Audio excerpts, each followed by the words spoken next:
Hello, welcome to White Birch Tarot and Astrology. This reading is for February 23rd, 2025, but it will resonate longer than that because I'm going to talk about, and I'm going to try to keep this more brief, I'm going to talk about Mars going direct at 17 degrees of Cancer, which he does tomorrow evening, I think, about 9 p.m. on the east coast of the U.S., so adjust your time accordingly. Mars does not like to be in Cancer, and if you listen to my last reading, I was equating him going retrograde in Cancer to a knight in armor swimming through the ocean with a fishnet, capturing old memories from childhood, and then, you know, the net gets heavier and heavier, and then he's in a trine, which is a very free-flowing energy aspect with the planet Saturn in Pisces. No, I'm sorry. Sorry, that's the end of March. I'm a little goofy tonight. He's in a trine with Mercury in Pisces at 17 degrees of Pisces. Mercury is our thoughts. I talked about this last time, so I'm not going to spend a lot of time on it. But Mercury is also the transformative agent. So kind of helps us make sense of our emotions. And this looks like a really interesting reading. So I'm just going to read a couple of quick quotes because, you know, when Mars is in Cancer, it's a lot to do with childhood. It's a lot to do with our emotional bodies, which, you know, the emotions come out in our physical body. So you might be feeling, depending on where you have, everyone has Cancer in their chart, even if you have no planets there. You do have it in your chart. You have 29 degrees, 30 actually, because it goes from 0 to 29, 30 degrees of Cancer. So this is happening somewhere in your life, in your chart. And if you have planets in Cancer, it makes it all the more, you know, intense. And again, this is happening at 17 degrees. So Mars has gone backwards through Cancer. Now let me think. See, if I don't see it on the chart, I can't do numbers in my head. Okay, he's going direct, so he's heading for Leo. So he's been moving. I should have printed it out. Hold on. Did I throw that one away? Yes, that is embarrassing that I can't, in my head, I can't see which way he's going. Okay, he's going direct. So he's going to go to 18 and 19. So he's been going backwards. So he's been getting to the smaller numbers. Okay. So he was at the, he was in the numbers higher than 17, going backwards to 17. Now he's going to go forward. Okay, that makes sense. Because he's heading for Leo. And he enters Leo. Mars enters Leo on April 18th. Okay, so anyway, so this is about processing things in your body, probably, that have to do with family matters, childhood, emotions that you probably, you know, your emotional body that you have from childhood, which, you know, we all have emotional scars, and you don't see them, but if you could see the body, what's that book called? The Body Keeps the Score. I think I read that a long time ago. We all know that, you know, so anyway, I'm going to read a couple of quick quotes because I thought these were interesting and I found them. I don't know who said them. Is this Rob? Yes, this is Rob Brezhny, the astrologer. Where does it go? If I'm facing a seemingly impossible dilemma, it may mean both options are wrong. That's something to think about. I can choose the most uplifting interpretation of disturbing events. Yes, I agree with that.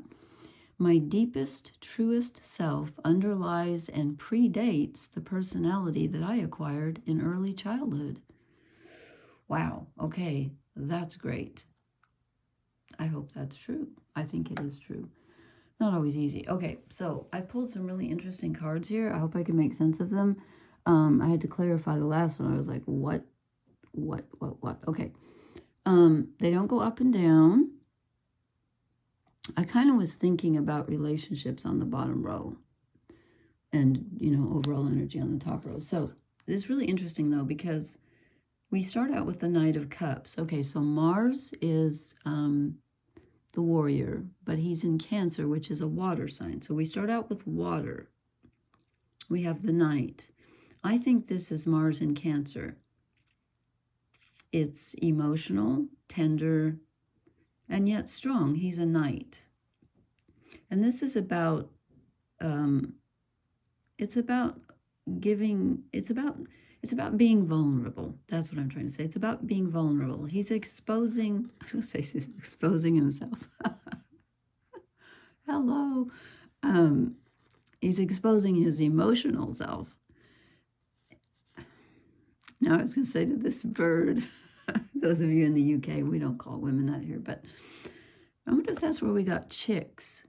Because when I was a teenager, everybody called women chicks. I wonder if that comes from chicken, as in bird. Anyway, I don't think, okay, now I'm off track here. Sorry, I'm really goofy today. What else is new? So he's being vulnerable. And yet he's a knight, so he's progressed up from the page. And he's achieved something. He's got something to offer. He's like, okay, this is what I've got. This is, you know, this is what's in my emotional cup. What do you see? He's offering it up.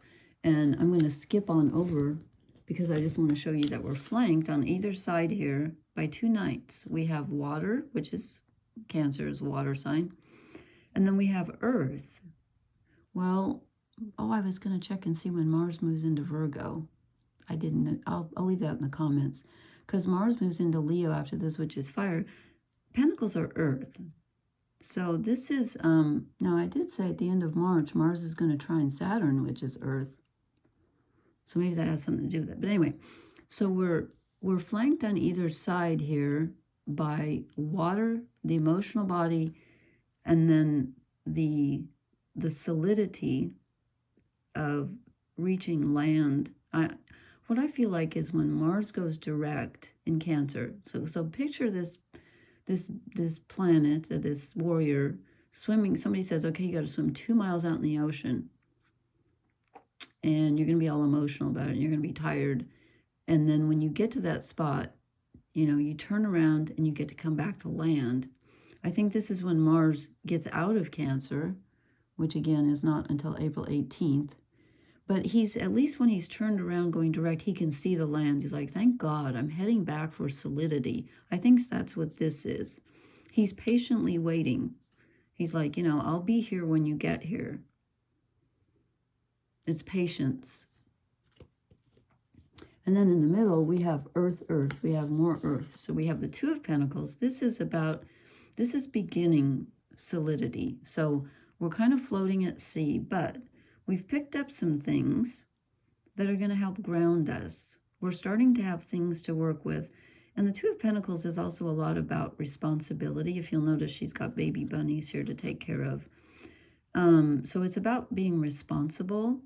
What do you have to be responsible for? What do you have to work with? In some cards, it's kind of a choice, but in this one, it's not. It's more about, I think this is kind of about childhood energy. And it's like, it's kind of like the Grail question, whom does it serve? I think it's like, to whom or to what am I responsible? Does that make sense? It's about our responsibilities to ourselves, but which part of ourselves? How do we balance the physical and the emotional? And then we get another pentacle, another earthy manifestation. This is the Ten of Pentacles. This is getting everything that you want. And what I'm thinking is, with pentacles instead of wands, it's really more about getting what you need. So I think we're taking a look with Mars retrograde in Cancer at what we need to feel secure. This is a lot about security because, you know, if you think about childhood and emotions and stuff like that with Cancer, that's what you want when you're a kid, I think. Doesn't everybody want security? So I think this is giving us a clue about, like, you know, what do I need? What do I have? What do I need? Maybe he's presenting an empty cup and saying, you know, what am I lacking to get this stability that I need to take care of myself, to take care of my own basic needs? And this is taking care of all of your basic needs and feeling secure. Then you're the Knight. So maybe it does go in order. I just wanted to show you how they were flanking. But you get to the point where you're like, okay, this is what I need to feel secure. And then you achieve the Knight state. And he's waiting, Knight stage? I was going to say stage or state. But he's patiently waiting for that to happen. He's like, you know, yeah, I'll just sit here and wait. You'll get here eventually. And then I kind of was thinking about relationships down here in the bottom row. And I got the Nine of Cups. Well, there's the exhausted emotional energy that's literally, you know, sort of, I'm not going to say annihilated his body. That's the wrong word, but it's worn him out. This is a very tiring process if you're going through this. I'm feeling it like crazy. If you have a lot of planets in Cancer, it can manifest in your stomach. Cancer rules the stomach. That's where it gets me every time. Well, we're all different, but this is about resting and finding a cozy place to process this information and letting yourself be as comfortable and secure as you can. And don't worry about doing too much right now, because I don't see that happening. We started to move, and then it's kind of like, yeah, we're moving, but we're processing all this emotional stuff. But of course, that's what this reading is about. There's other stuff going on. And I was going to do a sign by sign, but I think I'll wait till Venus goes retrograde. I was too tired tonight, and also it didn't feel right. So then we get the Six of Swords, which makes perfect sense, because this is Mercury trining Mars. I think this one is Mars in Cancer, you know, resting and like floating back to shore. And this is Mercury taking the information that he gets from Mars. And the Six of Swords is moving away from something, is releasing something that you no longer need. So when you, as you process these emotions that may come up, whether they come up in your body or your emotions or both, there's something that needs to be let go of. Something, you know, whatever doesn't work or whatever is painful. Like I said, how did they put it in that quote about, you know, reframing? I can choose the most uplifting interpretation of disturbing events. My deepest, truest self underlies and predates the personality that I acquired in early childhood. This is about letting go of something you may have acquired that isn't really you. It's not serving you. This is a kind of a mental / emotional process that's occurring at the same time. And then this is where it gets in, because I was shuffling and I thought, we haven't had a major arcana. Then I drew one. And we get the Lovers. Now, I don't particularly see this as romance. It could be. I see it as feeling loved, getting our emotional needs met, feeling, you know, well, feeling mothered or fathered, with Cancer being mother energy and Capricorn is traditionally father energy, although Liz Green switches the houses, and she says the 4th house is the father house and the 10th is the mother, so that's interesting. But anyway, she has a reason for it. So this, I think this is about nurturing and being nurtured, and you trying to figure out, like, what nurtures you, and how do you get your emotional needs met? And does it mean that someone's going to come along and do that for you? Maybe. Maybe. I think it's certainly identifying how you want that to look, for sure. Because look at our last card, the Five of Pentacles. This is the opposite, the exact opposite, if one can say that, of the Lovers. This is union and feeling cared for and togetherness, and this is being isolated and alone and abandoned and lonely and frightened with a broken paw. In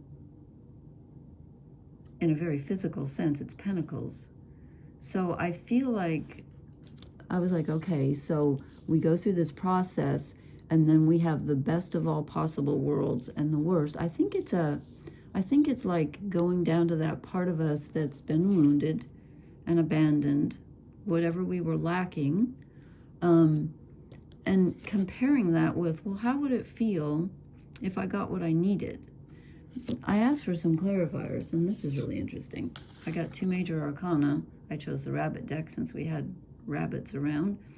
And I get justice, which is balance. Okay, fairness and balance. So we're balancing, I think. Again, we're balancing best case scenario. I feel loved, I feel wanted, I feel cared for. I am one with someone. I'm completely alone and abandoned. We can't shut this part out. We have to bring this into the union, this part of ourselves that didn't get what we needed. Okay, this has to be loved into, it has to be taken into consideration. So it's a balancing act between, well, what do I need? How do I get it? And who can meet those needs for me? And how many of these needs do I need to meet by myself? Because probably no one's going to meet all your needs. Maybe you get lucky, I don't know. And then this came out as the second clarifier, the magician. And this is interesting for a couple of reasons. First, because here we are manifesting what we need. And number 2, he is Hermes in the tarot. The magician is Hermes, which is another name for Mercury, which is the planet that's trining Mars as he goes retrograde tomorrow, or really it's after midnight, so tonight. Well, it's tomorrow afternoon if you want to be, or evening if you want to, if you're in the east, on the East Coast. I can't talk. So this is about transforming. This is alchemy again. You have all the 4 elements. He's drawing down the energy from above to manifest here. It's about balancing the energies, the above and as above, so below, and not redressing the wrongs exactly, but balancing the lack with, what can I put into this to get rid of this feeling of being, I call this the orphan card. It's usually the people outside the church. I love this deck. I think it's so pretty. That's a great symbolic representation, I think, of the 5 of Pentacles. And then, so anyway, I think this is about us balancing and manifesting, trying to work with this stuff in a very real manner, whether it's bodily or where you live or who you're with. You're working with it on a very tangible level. And then I decided to, none of the decks felt right. I decided to pick a fairy card. They're always tricky. And I got the Prince of Shadows. I was like, oh, I don't really want him. But okay, he came out. Then I started thinking, okay, Mercury is in Pisces, and Pisces rules addictions, among other things. And the Prince of Shadows is about addictions and falling into dark behaviors and irresistible urges and things like that. And in a sense, Cancer is Cancer is water and the moon and our emotions. And it's our emotions, if you think about it, that drive us to, to addictions, things that maybe are not necessarily good for us, but we feel the need. It's need that drives us to addiction. So this is just telling us, I think, not to fall into old behavior patterns, whether they're physical or emotional, because really in the end, they usually end up being the same kind of. Don't fall into things that you think, oh, I can make myself feel better by, eating this entire chocolate cake, or I can, go to a bar and, I'll meet Mr. or Ms. Right in the bar, or whomever you're looking for, and you're like, no, that's not really going to do it. Never did it before, it's not going to do it again. So just kind of a little warning here at the end to not get, sucked into an old behavior pattern that is not particularly healthy. And I don't really, I don't see that here. I just see a lot of, frankly, a lot of work. But, depending on what house you have this in too, some of this takes place on a subconscious level. Some of it takes place in your body and you're not even aware of it. So it doesn't mean you're going to be, and be out there shoveling manure or something. Maybe you are, maybe you aren't. I don't know. It depends on your chart. But anyway, I hope this made sense. Please leave me a 20 minutes again. How do some people do this in 5? I'm just not capable. I try to keep them short, and I need to practice that. And I don't know how to edit, so there's that. Anyway, please leave me a comment. Please hit the like, share, and subscribe buttons. I will talk to you later. Thank you so much for listening. Blessings. Good night.